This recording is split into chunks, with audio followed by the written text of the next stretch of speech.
നമ്മൾ അനുഭവിക്കാത്ത ജീവിതങ്ങൾ നമുക്ക് വെറും കെട്ടുകഥകളാണെന്ന് പണ്ട് ഞാൻ എവിടെയോ വായിച്ചിട്ടുണ്ട്. നാടും വീടും കുടുംബവും ഒക്കെ വിട്ട് പുറത്ത് ജോലി ചെയ്യുന്ന എത്രയോ ആൾക്കാർ നമുക്ക് ചുറ്റുമുണ്ടല്ലേ. നിങ്ങൾ എപ്പോഴെങ്കിലും അവരുടെ വീട്ടുകാരുടെ ഒരു മാനസികാവസ്ഥ പറ്റി ചിന്തിച്ചിട്ടുണ്ടോ? ഇപ്പം ഞാൻ ചിന്തിക്കുന്നുണ്ട്. അയരൊക്കെ അവളുടെ അച്ഛൻ്റെ കെയറിങ്ങും ഒരു ഹസ്ബൻഡിൻ്റെ കെയറിങ്ങും എല്ലാം കുറച്ച് ദിവസങ്ങൾ മാത്രമാണ് ഞങ്ങൾക്ക് അടുത്തറിയാൻ പറ്റുന്നത്. ഭർത്താവ് നാട്ടിൽ വന്ന് തിരിച്ചു പോയതിന് ശേഷം ആ റൂമിലേക്ക് കയറുമ്പോൾ കിട്ടുന്നൊരു ശൂന്യത അതൊരിക്കലും ഒരു ഭാര്യയ്ക്കും പറഞ്ഞറിയിക്കാൻ പറ്റാത്തതാണ്.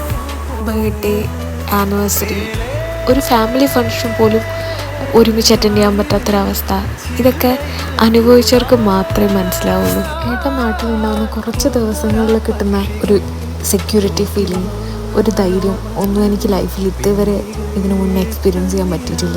ഒരു പെൺകുട്ടിയുടെ ഏറ്റവും വലിയ ധൈര്യം അവളുടെ അച്ഛനും ഭർത്താവും തന്നെയാണ്. So I am lucky to have these guys in my life.